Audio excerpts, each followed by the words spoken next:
Waalaikumsalam, silakan masuk. Silakan duduk. Selamat pagi, apa kabar hari ini? Alhamdulillah baik, cuma agak galau aja mikirin ujian. Saya senang kamu mau cerita. Enggak apa-apa kalau kamu merasa gugup, itu hal yang wajar kok, apalagi menjelang ujian. Di sini kamu boleh cerita apa aja ya, di tempat ini aman dan tidak ada yang menilai kamu. Iya bu, soalnya saya takut nilainya jelek, takut ngecewain orang tua dan guru. Saya paham sekali. Kamu tipe siswa yang bertanggung jawab ya. Banyak siswa juga yang merasakan hal yang sama seperti kamu menjelang ujian. Nah, di sini kita akan coba ngobrol santai dulu supaya ibu bisa lebih paham tentang perasaanmu. Boleh bu? Oke, kalau boleh tahu, sejak kapan kamu mulai merasa cemas tentang ujian ini? Mungkin sekitar 2 minggu yang lalu bu, waktu guru mulai sering ngingetin tentang jadwal ujian dan materi yang banyak banget. Wah, jadi tekanan itu muncul karena banyaknya persiapan dan ekspektasi ya? Iya bu, saya takut gak sanggup. Terima kasih kamu sudah jujur. Ibu senang kamu mau terbuka. Nah, di sesi ini kita belum langsung membahas solusi ya, tapi ibu mau bantu kamu biar kamu lebih tenang dahulu. Kamu gak sendirian dan ibu dampingi kamu sampai kamu lebih siap menghadapi ujian nanti. Gimana, setuju? Setuju bu, makasih bu. Sama-sama. Kita akan jalan pelan-pelan dan mulai hal yang membuat kamu nyaman dulu ya. Baik, tadi kan kamu sempat bilang kamu mulai merasa cemas dari 2 minggu terakhir, sejak guru mulai sering mengingatkan soal ujian. Bisa ibu tahu apa yang biasanya kamu rasakan ketika kamu memikirkan ujian itu? Rasanya deg-degan banget bu, kadang tangan saya dingin, terus susah tidur karena kepikiran terus. Jadi selain gugup, kamu juga mengalami gejala fisik seperti jatuh berdebar dan susah tidur ya? Iya bu, bahkan kalau belajar saya sering agak nggak fokus karena takut nggak sempat menghafal semuanya. Ibu paham, kamu merasa takut tidak mampu menguasai materi ujian dengan baik. Apa kamu tahu hal apa yang paling kamu takutkan dari ujian itu? Takut nilainya jelek bu, soalnya orang tua saya berharap saya bisa masuk universitas negeri. Jadi kalau gagal saya takut mereka kecewa. Jadi tekanan yang kamu rasakan bukan hanya dari ujian, tapi juga harapan dari orang tua dan mungkin juga dari diri kamu sendiri ya. Iya bu, saya juga sering membandingkan diri saya sama teman-teman yang kelihatan santai tapi tetap bisa dapat nilai bagus.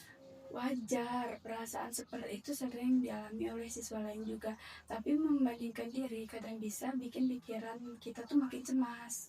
Iya bu, jadi makin ngerasa nggak bisa apa-apa.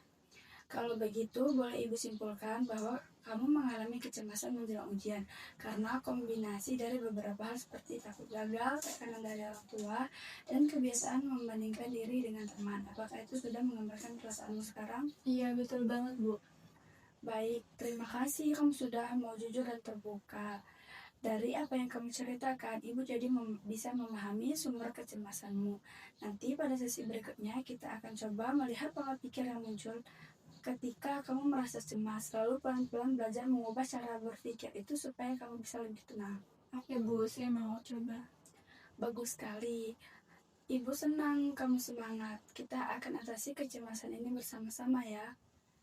Tadi kamu sudah menceritakan kalau kecemasan muncul karena takut gagal dan tekanan dari orang tua. Sekarang saya ingin tahu lebih dalam, sebenarnya apa yang kamu pikirkan saat orang tuamu membicarakan prestasimu? Biasanya saya langsung merasa bersalah bu, saya takut kalau mereka kecewa soalnya mereka udah kerja keras buat biayain sekolah saya. Jadi kamu merasa punya tanggung jawab besar untuk membalas pengorbanan orang tua ya?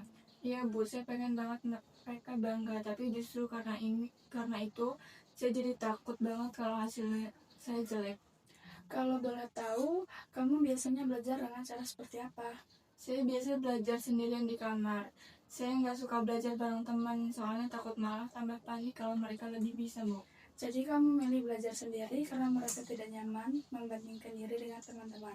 Betul bu, tapi kalau sendirian juga kadang jadi overthinking, kayak kepikiran terus udah cukup belum ya. Sepertinya kamu berusaha keras tapi belum punya cara belajar yang benar-benar bikin kamu nyaman dengan tenang. Iya bu, saya jadi bingung sendiri. Selain orang tua dan teman, ada hal lain nggak yang biasanya bikin kamu cemas menjelang ujian? Kadang guru juga Bu, kalau guru bilang nilai ujian ini menentukan kenaikan kelas, saya langsung stres. Jadi ucapan guru tentang pentingnya nilai juga itu memicu rasa cemas kamu ya? Iya Bu, saya langsung kepikiran kalau gagal berarti saya nggak cukup pintar. Kamu sering menilai dirimu nggak cukup pintar. Kadang Bu, soalnya saya suka merasa hasil saya belum sebagus teman-teman yang lainnya. Baik, kalau begitu bisa dibilang kamu sering menilai diri secara keras ya, seolah kamu harus selalu sempurna agar diterima dan disukai. Iya Bu, saya pengen dianggap bisa dan nggak mau orang mikir saya gagal. Saya paham, jadi selain tekanan dari luar, ternyata kamu juga menuntut dirimu sendiri untuk selalu sempurna. Iya Bu, mungkin juga yang bikin saya makin stres. Itu hal yang penting sekali untuk disadari. Artinya kamu sudah mulai mengenali sumber kecemasanmu sendiri, bukan hanya dari orang tua, guru, tetapi itu dari pikiran dan tuntutan diri kamu sendiri. Iya Bu, saya baru sadar sekarang. Baik, dari pembicaraan kita tadi, saya ingin memastikan kembali agar tidak ada yang terlewat ya. Iya Bu. Jadi kamu merasa cemas setiap kali menjelang ujian karena beberapa hal. Pertama, kamu takut hasil ujianmu tidak sesuai dengan harapan orang tua dan guru. Dan yang kedua, kamu juga sering membandingkan dirimu dengan teman-teman yang menurutmu lebih siap. Dan yang ketiga, kamu merasa harus selalu sempurna agar dianggap mampu dan tidak mengecewakan siapapun. Apakah itu benar? Iya Bu, itu semuanya benar. Nah, kecemasan itu ternyata berdampak juga ke kondisi fisik dan belajarmu seperti sulit tidur, sulit fokus, dan bahkan blank saat ujian. Betul? Iya Bu, itu sering banget terjadi. Jadi bisa kita simpulkan bahwa kecemasanmu muncul bukan karena kamu tidak mampu belajar, tapi karena tekanan dari harapan yang terlalu tinggi, baik dari luar maupun dari diri kamu sendiri. Iya Bu, saya kadang juga sadar, tapi susah banget buat ngontrol pikiran itu. Saya mengerti itu hal yang wajar, apalagi kalau kamu punya rasa tanggung jawab tinggi, tapi tekanan yang terlalu kuat justru bisa membuatmu kehilangan fokus. Iya Bu, saya ngerasain banget itu. Kalau dari pengamatan saya, kamu termasuk siswa yang punya motivasi belajar yang tinggi dan ingin membuat orang tua bangga. Namun karena sering khawatir gagal, pikiranmu dipenuhi oleh rasa takut, bukan rasa semangat. Akibatnya rasa takut ini menguasai kamu menjelang ujian. Iya Bu, saya sering banget ngerasa kayak gitu. Jadi kalau saya simpulkan, masalah utama yang kamu hadapi ini adalah kecemasan berlebihan menjelang ujian, yang disebabkan oleh tekanan untuk selalu berprestasi dan rasa takut mengecewakan orang tua serta diri sendiri. Iya Bu, itu benar banget. Baik, artinya kita sudah sama-sama memahami inti masalahnya. Ini penting supaya langkah selanjutnya bisa lebih tepat. Jadi nanti saya bisa belajar mengontrol rasa cemas itu. Betul, di sesi berikutnya kita akan belajar bagaimana cara mengubah cara berpikir kita dan cara menghadapi ujian supaya kamu bisa lebih tenang. Kita juga bisa pakai teknik dari cognitive behavior therapy dan latihan problem solving untuk membantu menghadapi situasi seperti itu. Wah, saya tertarik Bu, saya pengen banget bisa ngurangin rasa cemas itu. Bagus, karena yang membuat kamu cemas bukan hanya ujian itu sendiri, tapi cara kamu memikirkannya. Nah, sekarang kita coba latihan ya. Siap Bu. Kamu bilang tadi sering berpikir saya pasti gagal atau orang tua pasti kecewa. Sekarang coba pikirkan, apa ada bukti nyata bahwa kamu pasti gagal? Sebenarnya nggak ada sih Bu. Saya kan selalu belajar, cuma kadang panik aja. Nah itu dia, pikiran pasti gagal ternyata tidak berasal pada fakta, tapi kekhawatiran. Jadi kalau pikiran itu muncul lagi, kamu bisa ganti dengan kalimat yang lebih rasional. Misalnya, saya sudah belajar, jadi saya punya peluang untuk berhasil. Ya Bu, kedengarannya lebih menenangkan. Bagus, sekarang kita lanjut ke bagian problem solving training. Ini membantu kamu menyusun langkah-langkah nyata agar bisa mengatasi situasi yang membuat cemas. Wah, boleh Bu. Langkah yang pertama itu ada identifikasi masalah. Masalah utamamu adalah merasa panik menjelang ujian, betul? Iya Bu, betul. Langkah yang kedua, pilih tujuan yang realistis. Misalnya, saya ingin belajar dengan tenang tanpa panik menjelang ujian. Iya, itu tujuan saya banget Bu. Langkah yang ketiga, buat beberapa alternatif solusi. Kira-kira apa yang bisa kamu lakukan supaya bisa lebih tenang sebelum ujian? Mungkin saya bisa bikin jadwal belajar biar nggak keteteran, terus tidur cukup, Bu. Bagus, itu dua solusi yang sangat realistis. Apakah ada lagi? Mungkin saya bisa berhenti scroll media sosial malam sebelum ujian biar gak tambah panik lihat teman yang belajar terus. Wah, ide yang bagus. Nah, langkah keempat adalah mengevaluasi solusi menurut kamu. Dari ide tadi, mana yang paling kamu bisa lakukan mulai dari sekarang? Saya mau mulai dari bikin jadwal belajar dan tidur cukup dulu, Bu. Hebat, langkah terakhir adalah mencoba solusi dalam kehidupan nyata dan melihat hasilnya. Kita bisa evaluasi di sesi berikutnya, bagaimana efeknya terhadap kecemasanmu. Siap, Bu, saya akan coba minggu ini. Oke, sebelum kita akhiri, saya ingin tambahkan latihan kecil dari CGT. Setiap kali kamu mulai merasa cemas, kamu bisa menulis di kertas. Yang pertama, pikiran negatif yang muncul. Yang kedua, bukti yang mendukung atau tidak mendukung pikiran itu. Dan yang ketiga, ada pikiran yang lebih realistis. Jadi kayak mengganti pikiran buruk dengan pikiran yang lebih positif gitu, Bu. Betul, dan semakin sering kamu latihan, semakin cepat kamu bisa menenangkan diri saat mulai cemas. Wah, kayaknya bisa saya coba. Soalnya selama ini saya cuma diem aja waktu panik, nggak tahu harus gimana. Nah, sekarang kamu punya cara yang lebih sehat. Kalau nanti merasa cemas lagi, coba tarik nafas pelan, ucapkan kalimat positif seperti saya mampu, saya sudah berusaha, dan saya siap. Ya, Bu, saya suka kalimat itu, rasanya lebih semangat. Bagus, saya bangga kamu berani menghadapi kecemasanmu. Nanti kita lihat hasilnya di pertemuan selanjutnya ya. Siap, Bu, terima kasih banyak. Sekarang saya merasa lebih yakin menghadapi ujian.